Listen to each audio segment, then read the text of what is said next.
Sumainyo ang Panginoon. At sumainyo rin. Ang mabuting balita ng Panginoon ayon kay San Juan.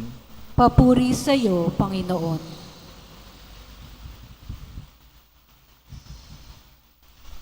Noong panahong yun, sinabi ni Jesus sa mga tao, "Ako ang pagkaing nagbibigay buhay na bumaba mula sa langit. Mabubuhay magpakailanman ang sinumang kumain nito. At ang pagkaing ibibigay ko sa ikabubuhay ng sanlibutan ay ang aking laman." Dahil dito ay nagtalo-talo ang mga Hudeo. Paanong maibibigay sa atin ng taong ito ang kanyang laman upang kanin natin? Tanong nila. Kaya't sinabi ni Jesus, "Tandaan ninyo, malibang kanin ninyo ang laman ng anak ng tao at inumin ang kanyang dugo, hindi kayo magkakaroon ng buhay. Ang kumakain ng aking laman at umiinom ng aking dugo ay may buhay na walang hanggan, at muli ko siyang bubuhayin sa huling araw. Sapagkat ang aking laman ay tunay na pagkain at ang aking dugo ang tunay na inumin. Ang kumakain ng aking laman ay umiinom ng aking dugo ay nananahan sa akin at ako sa kanya. Buhay ang amang nagsugo sa akin at ako ay nabubuhay dahil sa kanya. Gayon din naman ang sinumang kumain sa akin ay mabubuhay dahil sa akin. Ito ang pagkaing bumaba mula sa langit. Ang kumakain nito'y mabubuhay magpakailanman. Hindi ito tulad ng kinain ng inyong mga magulang sa ilang. Namatay sila, bagamat kumain yon." Mga kapatid, ang mabuting balita ng Panginoon. Pinupuri ka namin, Panginoong Hesukristo. Mapagpalang hapon po sa inyong lahat. Sa araw na ito, sinisilibran natin ang dakilang kapistahan ng kabanal-banalang katawan at dugo ng ating Panginoong Hesukristo, na kung saan tayo ay pinapaalalahanan na sa paglalakbay natin sa buhay, kailangan nating bigyan din ng pagkain ang ating espiritual na aspeto sa buhay.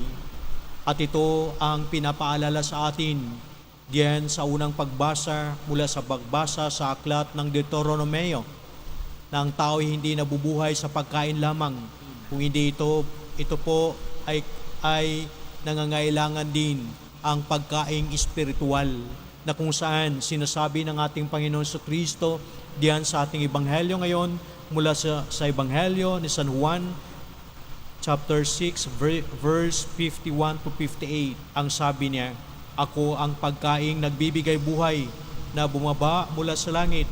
Mabubuhay magpakailanman ang sinumang kumain nito, at ang pagkaing ibibigay ko sa ikabubuhay ng sanlibutan ay ang aking laman." Mga kapatid, tayong mga Katoliko, naniniwala tayo na during the Eucharistic celebration, during the consecration, specifically sa consecration, the transubstantiation will happen. Ano itong transubstantiation?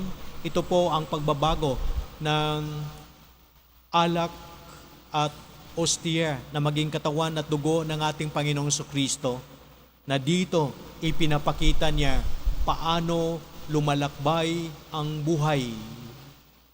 Ano bang ibig sabihin po doon? Na sa paglalakbay ng buhay, nandiyan ang ating Panginoon, kasabay sa ating paglalakbay, gumagabay sa atin, lalong-lalo na sa mga panahon na tayo ay mapalayo sa Kanya. Tayo ay gagawa ng mga bagay na hindi naayon sa kalooban ng Diyos, na masabi natin, nagpadala tayo sa ating limitasyon at kakulangan bilang isang tao, na dito sa Eucharistia ng Kanyang inuutos sa atin na gagawin in order to share His body and blood.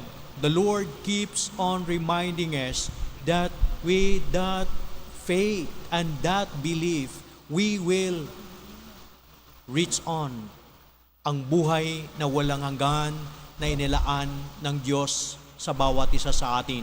Now ang tanong, ano ang kailangan nating gagawin kung ganito pala ang pagkaintindi natin o ganito pala ang ibig sabihin ng ating pananampalataya diyan sa pagtanggap natin sa ating Panginoong Hesukristo, ang kanyang katawan at dugo sa Eucharistia. Ang challenge po dito mga kapatid is ano kaya ang mangyayari after we receive the body of Christ. Yun ang sabi natin, pag ang tao, kung ano yung kinakain ng tao, ganun din siya. What the person will eat, the person will become. Yung kung palagi tayong kumakain ng mga pagkain na maka-high blood, automatically yon susunod yung katawan na magiging high blood tayo.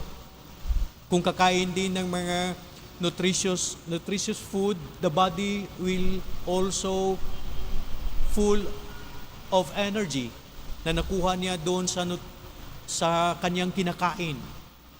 So itong challenge ng ating Panginoon ngayon, na sana hindi lamang ito ritual na kung saan tayo'y dumadalo, kung hindi nandito tayo para tanggapin ang ating Panginoon Jesucristo, na itong tinatanggap natin ay magabay sa paglalakbay natin sa buhay, na magbigay kung anuman ang mabuti at kung anuman ang karapat-dapat. Ay ito po ay challenge sa bawat isa sa atin mga kapatid, dahil ang mundo ngayon keeps on doing its best to capture our attention. Ano yung gusto niyang attention na i-capture sa atin? That we will focus much on the external manifestations ng buhay. Dahil dito, minsan nakakalimutan natin the other aspects of life. That is the spiritual aspect, which is the very foundation of our emotional and psychological aspect in life. Bakit foundation yon? Because once we live the ways of God, truly we will live our emotional world balanced and healthy. Ganon din sa ating psychological aspect. Because once we share pala the goodness of our heart, showing that goodness of God to others, we bring health not only to ourselves but to others. So kung maayos pala yung ating relasyon sa ating Panginoon, this will guide us to do good, to share the goodness of the heart. Yung nga dito sa bawat banal na Eucharistia, anong sinasabi ng ating Panginoon? Patuloy niyang ino-open ang kanyang mga kamay, saying to us, "My child, come here and I want to embrace you. Receive my body and my blood, and let this blood and body transform you." So anong gagawin natin para magkaroon ng transformation? Unang-una, tandaan natin ang word na ito, dasal. And every time I give a values formation sa bawat unit na na-assign ako, I tell the soldiers to always pray. Ano bang meron sa prayer? When we pray, we connect ourselves to our God. Ganon din sa mag-asawa. Paano mag-connect ang bawat mag-asawa? Through their discussion, through their communication. So kung mawala yung communication and discussion ng mag-asawa, ang pag-usapan lamang nila yung mga bagay na kailangan ng pamilya, na mga important na mga bagay, hindi nila pag-usapan ng other aspects din sa buhay, sigurado ako that husband and wife live in one roof, but they are building walls between them. Bakit? Dahil ang tinitingnan nila, a duty and responsibility, at nakalimutan nila to extend to each other, na maalala nila that what makes them one because of that communication, because of that discussion. So kung ang mag-asawa ay nakalimutan na yan, sigurado ako, madali lang hindi magkaintindihan, maliit na gusot, pag-aawayan na. Ganon din sa relasyon sa mga magulang at mga anak.